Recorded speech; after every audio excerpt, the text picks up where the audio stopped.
What's up? Just went to the farmer's market. Got some awesome tomatoes. I think it's like, these are Martha Washingtons, I believe. Really, really good. Sweet, salty. It's towards the end of the season now, at least where I live, but if you can find Martha Washingtons or Brandywine tomatoes, they're really good. Well as lemon drop, they're yellow. But the thought came to me when I was over the farmer's market is a lot of times when people start following a fruit and vegetable based diet, especially too if they're athletic, the question arises, how the heck am I going to afford all this?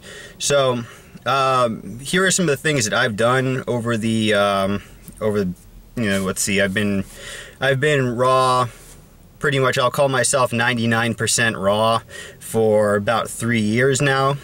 And so the first thing I'm gonna actually, I didn't figure this out until later, but I will start with this first, is really begin to monitor yourself in the beginning, because there's a lot of information out there about how much one really needs to eat.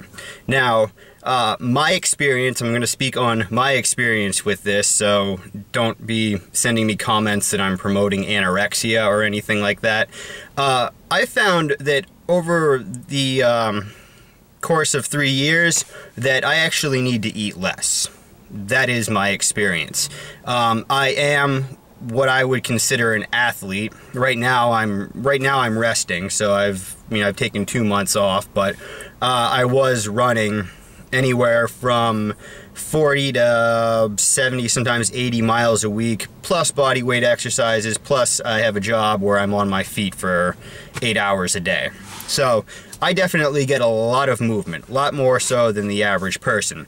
So what I would do is just monitor how you feel. If you feel as though you need to keep a food journal, that may help you. I didn't personally do that, but and maybe play around with the chronometer a little bit, which is a program that you can get free on the internet, and that will give you an idea as to how many calories you're ingesting. But bottom line is, calories, the way that they figure out calories is using cooked food. True, they burn the food and the amount of energy, the kilojoules given off.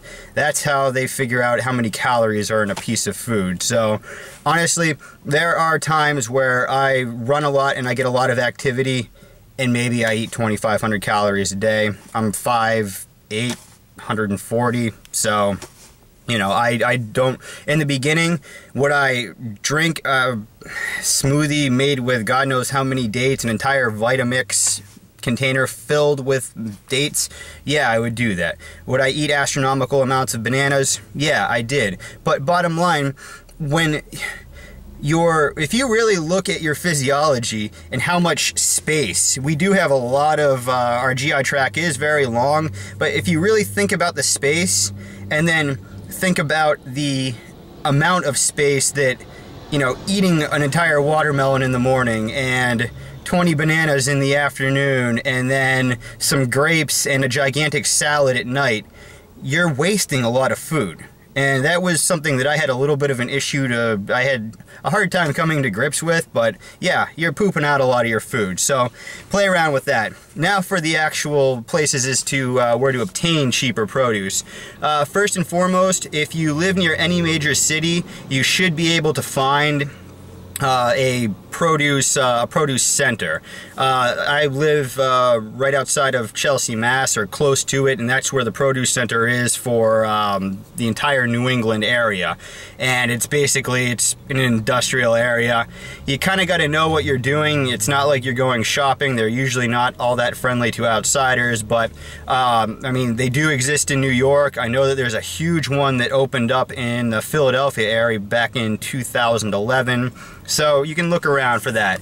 The next thing that you could do is what I originally did when I first got on this path was I befriended a local produce guy. He delivered to restaurants and stores, and he gave me a pretty cheap price because I'd show right up at his house, so he didn't have to deliver anything. I met him right at the end of the day when I got out of work, so he'd be home about 5:30, and that's when I'd roll in too. And with that, if you do some looking in your area, you can usually find a USDA list.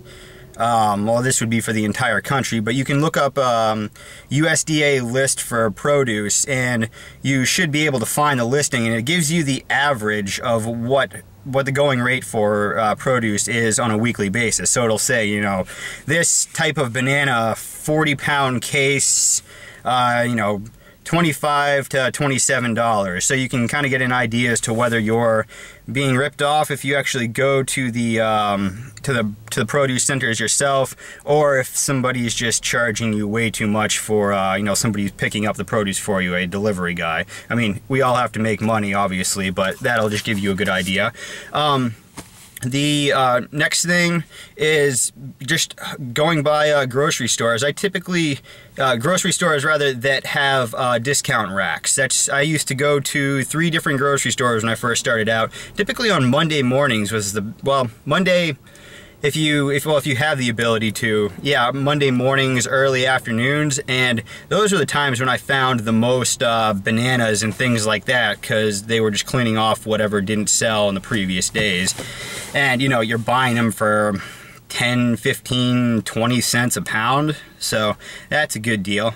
And what else? If you do go to farmers markets, you might be able to go towards the end of the market, and depending upon what they're selling, if there's anything you like, they might be willing to just offload a bunch of it real cheap money for you.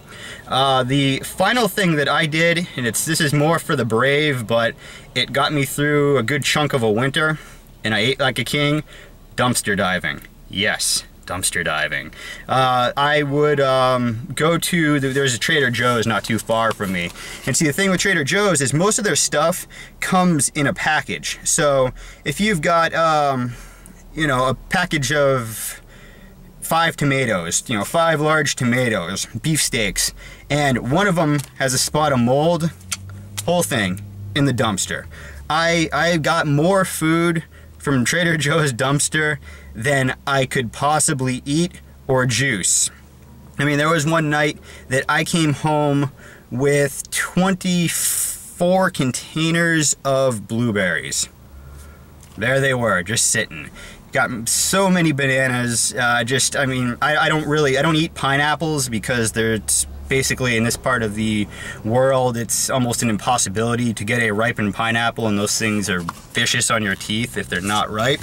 But yeah, I mean, I would just go there, and no one ever bothered me. I would go right after they closed up, and the only people that I ever met dumpster diving were other dumpster divers, and more often than not, I mean, Trader Joe's also throws away tons of bread and all sorts of stuff. Hell, I went there on Valentine's Day night, and I came home with 196 roses, I think it was.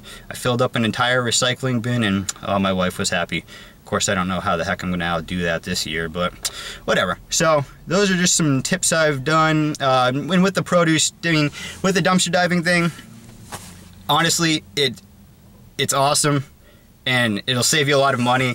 I was really nervous doing it at first, but I mean, if in the case that a you know, some sort of authority figure comes and says something to you, tell them honestly what you're doing. Don't, because they're more concerned that you're breaking into something or that you're back there vandalizing. If you tell them, oh, I'm just dumpster diving, sometimes they'll just leave you alone. So, in fact, I was with a group of people, and the police did get involved once, and we told them what we were doing, and they let us be. So, I mean, they told us to leave, but there was no, it was just, oh, okay, we were more concerned that you were breaking in. So that kind of gives them peace of mind too. And also, if the dumpsters have locks on them or signs, I mean, I personally don't go into it. Other people who are more into a freegan lifestyle see that they can just ignore that, but that's cool, whatever they want to do. So anyways, that is it for right now. Subscribe, like, comment, be happy.